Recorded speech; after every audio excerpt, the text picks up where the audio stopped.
ಜೀವನದಾಗ ಕೆಲವೊಂದಿಷ್ಟು ಫ್ರೆಂಡ್ಸ್ ಅಂತ ಇರ್ತಾರೆ.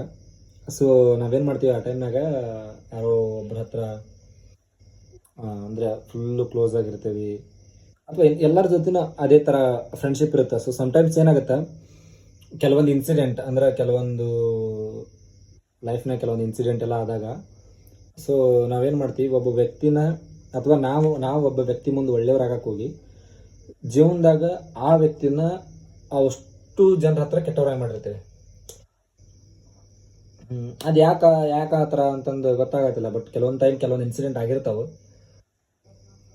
ಹಂಗಾದಾಗ ಅದು ಹೆಂಗೆ ಸರಿ ಮಾಡಬೇಕು, ಅಥವಾ ಈಗ ನಾವು ಏನಾದರೂ ಇಲ್ಲ ಆ ವ್ಯಕ್ತಿ ತಪ್ಪಿಲ್ಲ ನನ್ನ ತಪ್ಪು ಅಂತ ಹೇಳೋಕೋದ್ರೆ ಏನಾಗುತ್ತೆ, ನಿನಗೆ ಹೆಂಗೆ ತಿಳಿಯುತ್ತೆ ಹಂಗೆ ಹೇಳ್ತೀನಿ, ನಾವು ಅದಕ್ಕೆ ರಿಯಾಕ್ಟ್ ಮಾಡ್ತೀವಿ. ಸೊ ಅಂತ ಈ ಕಡೆಯಿಂದ ಇವರು ಸಿಟ್ಟಾಗ್ತಾರೆ. ಸೊ ಆ ಕಡೆಯಿಂದ ಆ ವ್ಯಕ್ತಿ ಆಲ್ರೆಡಿ ಕೆಟ್ಟ ಮಾಡಿಬಿಟ್ಟಿರ್ತಾನೆ. ಸೊ ನಾವು ಹೇಳೋಬೇಕಾದ್ರೆ ವಿಚಾರ ಮಾಡಿ ಹೇಳ್ಬೇಕಂದ್ರೆ, ಇಲ್ಲ ಅಲ್ಲಿ ನಂದು ಮಿಸ್ಟೇಕ್ ಐತಿ, ಅಲ್ಲಿ ನಂದು ಎಫರ್ಟ್ ಇರಲಿಲ್ಲ, ಅಥವಾ ಆ ವ್ಯಕ್ತಿ ಕರೆಕ್ಟ್ ಇದ್ದ, ಆ ವ್ಯಕ್ತಿದು ಏನು ಅಲ್ಲಿ ಮಿಸ್ಟೇಕ್ ಇರಲಿಲ್ಲ, ನಮ್ದು ತಪ್ಪು ಆ್ಯಕ್ಚುಲಿ ಅಂತ ನಾವು ಹಿಂಗೆ ಒಪ್ಕೊಂಡ್ಬಿಟ್ರೆ ಅವಾಗಿನ ಮಟ್ಟಿಗೆ ಅವ್ರ ಕಣ್ಣ ನಾವು ಕೆಟ್ಟವರಾಗಿ ಕಾಣಿಸ್ಬೋದು. ಬಟ್ ಫ್ಯೂಚರ್ ಆಗೋದು ಆ ವ್ಯಕ್ತಿ ಹೊರತು ಬಿಡಂಗಿಲ್ಲ, ನಮಗೂ ಹೊರತು ಬಿಡಂಗಿಲ್ಲ.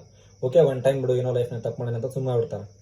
ಸೊ ನಾನು ಹೇಳೋದು, ಲೈಫ್ನಾಗ ನಿಮ್ಮದು ಯಾರೋ ಫ್ರೆಂಡ್ಸ್ ಇದ್ದಾರೆ ಅಥವಾ ಏನೋ ಒಂದು ಇನ್ಸಿಡೆಂಟ್ ಆಗಿರ್ತಂತಂದ್ರೆ, ಸೊ ನೀವು ಒಳ್ಳೆಯವ್ರಾಗಕ್ಕೆ ಹೋಗಿ, ಅಥವಾ ನಾನು ಅವ್ರ ಮುಂದೆ ಒಳ್ಳೆಯವ್ರಾಗಬೇಕು, ಅಥವಾ ಇನ್ನೊಬ್ಬರು ಉಳ್ಕಿದ ಫ್ರೆಂಡ್ಸ್ ಮುಂದೆ ಅಥವಾ ಫ್ಯಾಮಿಲಿ ಮುಂದೆ ಒಳ್ಳೆಯವ್ರಾಗಬೇಕಂತಂದು ಹೇಳಿ ಆ ವ್ಯಕ್ತಿನ ಓಕೆ ಈ ವ್ಯಕ್ತಿ ಇಂಥದ್ದೆಲ್ಲ ಮಾಡಿದಂತಂದು ಸುಮ್ಮನೆ ಯಾರ ಮುಂದೂ ಹೇಳಕ್ಕೆ ಹೋಗ್ಬಿಡ್ರಿ. ಆ ಥರ ಇನ್ಸಿಡೆಂಟ್ ಹೇಳೋದ್ರಿಂದ ಆ ವ್ಯಕ್ತಿ ಲೈಫ್ ಟೈಮ್ ಕೆಟ್ಟವನಾಗಿರ್ತಾನೆ.